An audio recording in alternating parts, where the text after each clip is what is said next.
Sahabat Kata Data, kali ini kita akan berbincang-bincang dengan Bapak Burhanuddin Muhtadi. Beliau adalah Direktur Eksekutif Indikator Politik Indonesia.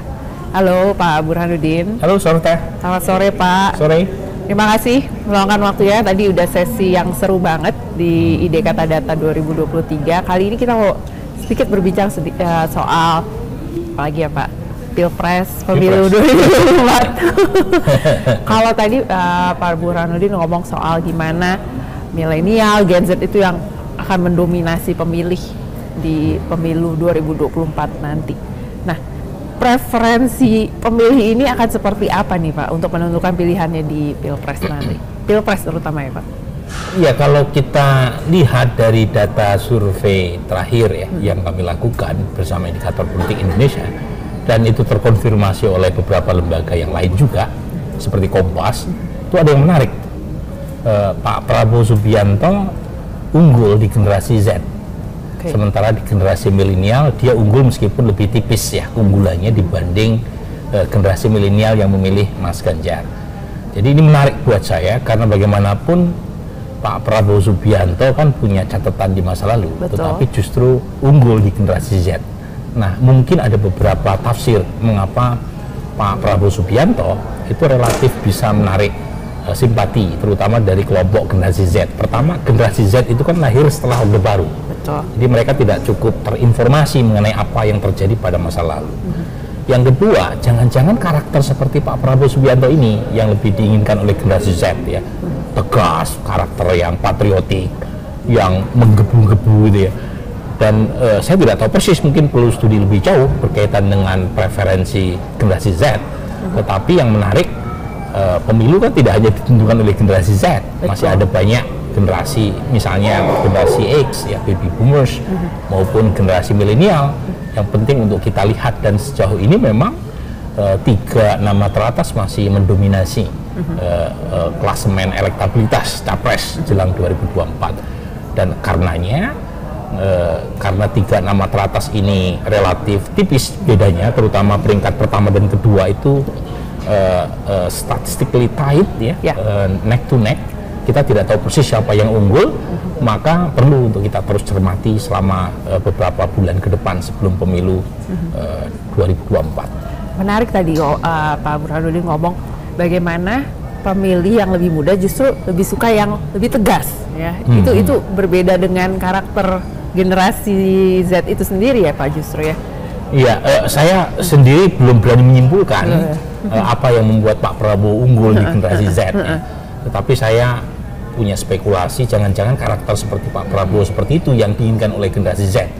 Tapi poin saya, perlu ada studi lebih jauh mengapa anak muda sejauh ini ya, minimal sampai pertengahan 2023 itu menjatuhkan pilihan di Pak Prabowo Subianto.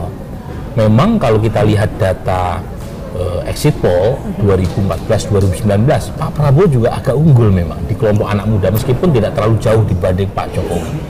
Jadi lagi-lagi perlu studi lebih jauh. Saya sendiri punya paper yang belum tuntas ya berkaitan dengan karakter anak muda, tetapi buat saya kita minta lembaga-lembaga lain juga untuk mengkaji gitu ya apa yang terjadi terkait dengan generasi Z ini. Karena jumlah mereka besar, data terakhir sekitar 27 juta, jadi kurang lebih sekitar 30%-an pemilih kita nanti di 2024 berasal dari generasi Z. Kemudian jumlahnya semakin lama semakin membesar, jadi kita perlu studi lebih jauh memahami perilaku anak muda terutama generasi Z ini, karena secara statistik penting, secara elektoral penting, dan buat kepentingan bangsa kita ke depan juga penting karena kita menikmati bonus demografi kehadiran mereka. Dan kalau misalnya sampai 2050 kita tidak bisa memanfaatkan generasi Z, generasi muda bonus demografi ini, maka kita akan kalau istilahnya Mas Hatib Basri ya, kita akan miskin, kita akan tua sebelum kaya. Itu sedih karena kan kita berharap bonus demografi ini membuat bangsa kita itu menikmati kekayaan, kesejahteraan sebelum jatuh usia yang makin menua, karena penting ya. Kalau usia udah menua itu kan produktivitas turun, kemudian dependensia rasio juga akan naik, negara juga akan banyak mengeluarkan banyak subsidi. Jadi sebelum itu kita harus kaji nih perilaku anak muda, baik secara ekonomi, secara politik, maupun secara sosial dan budaya. Memang belum ada kajian, tapi mungkin ada isu apa yang paling mempengaruhi preferensi pemilih saat ini?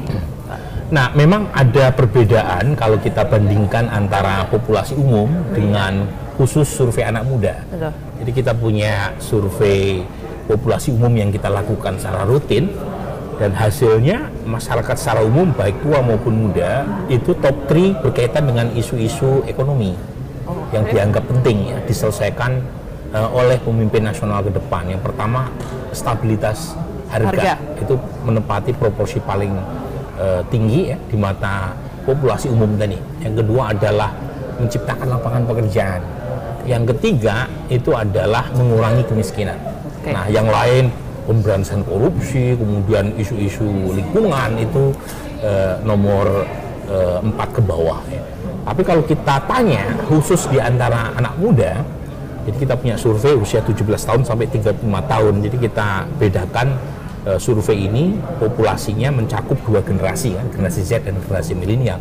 Itu terjadi perbedaan aspirasi yang tajam. Jadi kalau di kalangan anak muda itu isu yang tertinggi bukan ekonomi tapi pemberantasan korupsi. Ya, kemudian yang kedua adalah isu yang berkaitan dengan lingkungan hidup dan perubahan iklim. Baru yang ketiga menciptakan lapangan pekerjaan. Jadi menurut saya ini menarik ya.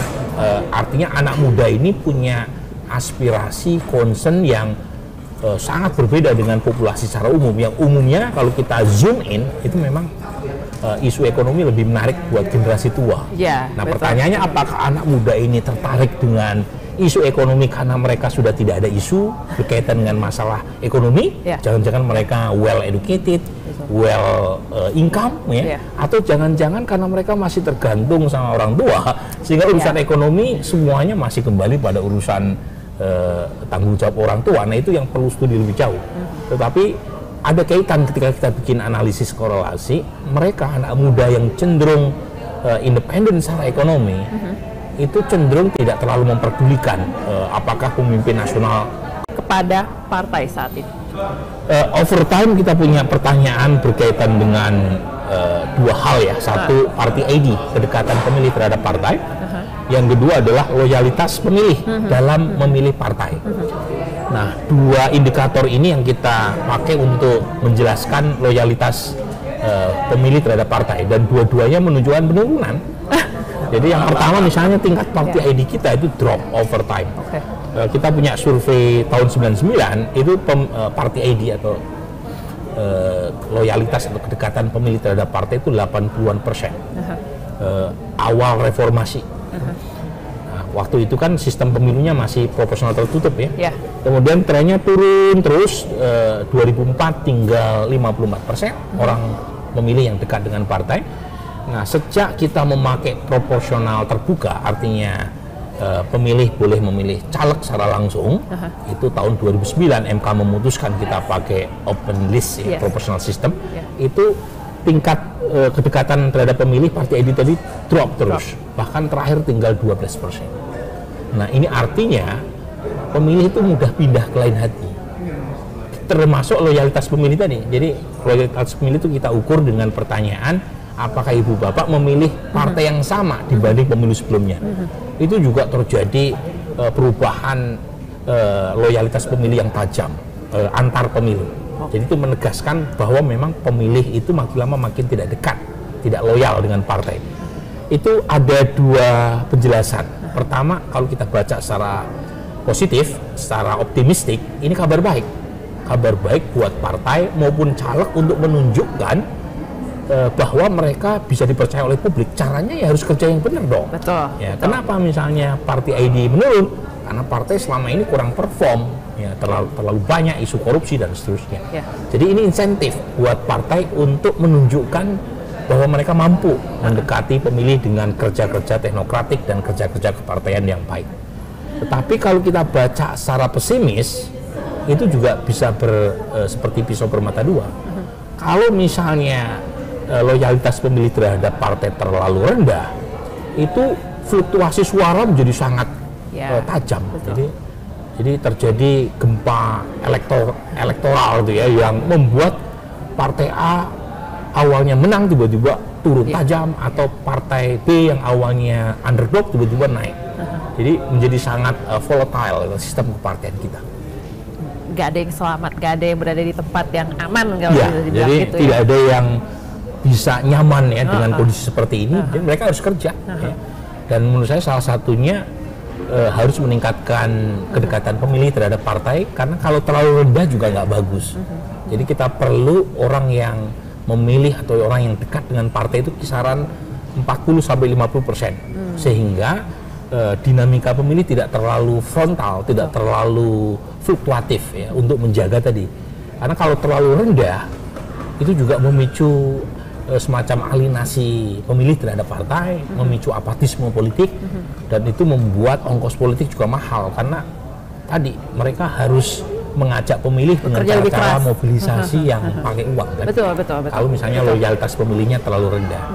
Jadi menurut saya yang ideal itu party ID sekitar 40-50%. Jadi memungkinkan dinamika politik itu lebih smooth, dan saat yang sama mobilisasi pemilih juga tidak didasarkan pada faktor uang. Oke. Satu pertanyaan lagi nih, Pak Burhanuddin. Seberapa besar pengaruh Presiden Jokowi dalam Pilpres 2024? Kita tahu lah, Pak. Ini wajah-wajah all the presidents men ini udah muncul lah. Udah muncul. Bagaimana pendapat Anda soal itu?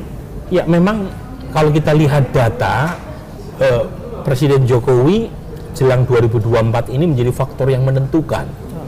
Jadi ini relatif berbeda ya dengan periode kedua Pak SBY. Pada saat itu Pak SBY tidak begitu menentukan proses elektoral 2014 ketika beliau mengakhiri masa jabatannya.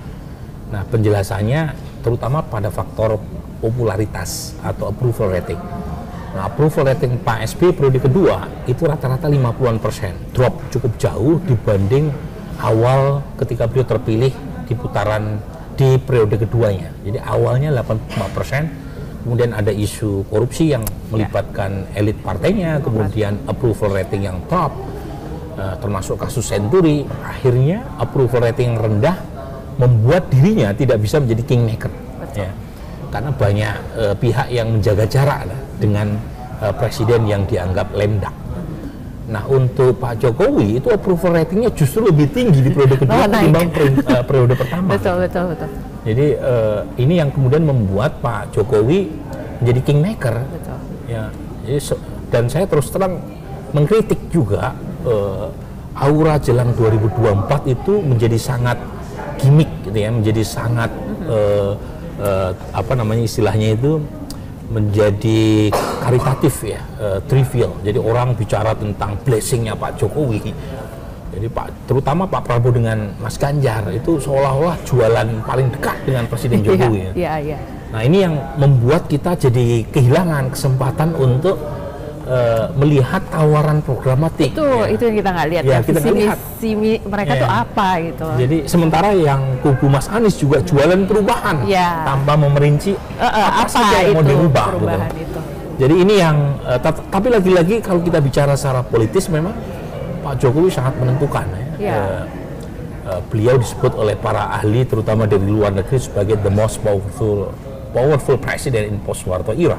Salah satunya karena approval rating yang tinggi dan kemampuan untuk menjaga disiplin koalisi. Sehingga 7 partai di parlemen yang mendukungnya itu sangat solid mendukung Presiden Jokowi. Nah, kalau kita lihat memang kenaikan elektabilitas Pak Prabowo itu karena ada sebagian pendukung Pak Jokowi yang memilih ke Prabowo Subianto. Jadi ada kenaikan dari 11% pemilih Pak Jokowi 2019 dalam survei bulan April yang terakhir itu naik menjadi 24,7% yang memilih Pak Prabowo berdasarkan survei bulan Juni dari basis pendukung Pak Jokowi. Termasuk mereka yang masuk kategori Jokowi satisfied voters, pemilih yang puas terhadap Pak Jokowi, itu juga masuk ke Pak Prabowo, tidak didominasi oleh Mas Ganjar. Betul. Sementara Pak Prabowo juga berhasil mengembalikan basis lamanya, kan sebagian pendukung Anies udah pindah ke Pak Prabowo. Sesuatu yang akhir tahun lalu mayoritas pendukung Pak Prabowo 2019 lari ke Anies, sekarang balik. Jadi tidak semata-mata karena endorsement Pak Jokowi sehingga Prabowo rebound. Jangan lupa ya, Prabowo itu nyungsep di akhir tahun lalu.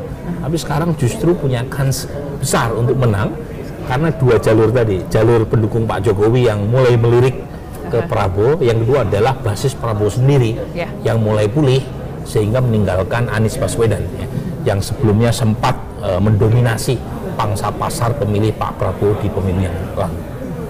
Jadi kalau kita lihat Prabowo nih Pak, belum tentu, karena kan masih ada waktu 7 bulan. Iya.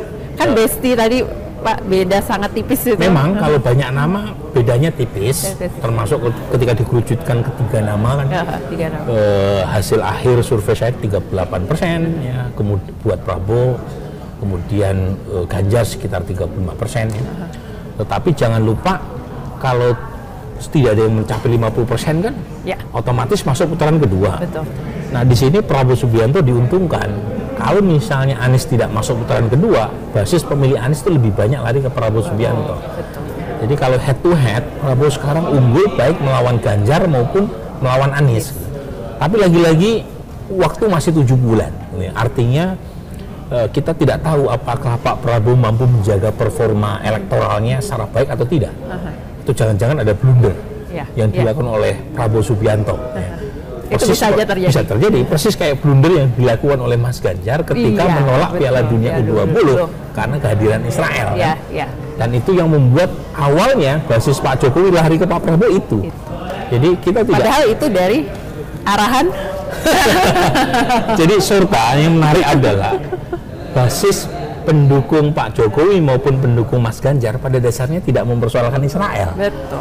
Jadi ketika Mas Ganjar menyuarakan statement itu karena keputusan partainya, itu justru berakibat negatif, terutama buat basisnya sendiri. Sementara belum tentu menarik pemilih dari kelompok kanan kan. Betul. Jadi itu yang terjadi. Jadi lagi-lagi saya tidak mau terlalu cepat-cepat untuk menyimpulkan bahwa pemilu sudah selesai. Karena bagaimanapun pemilu masih jauh, Belanda masih jauh. Betul.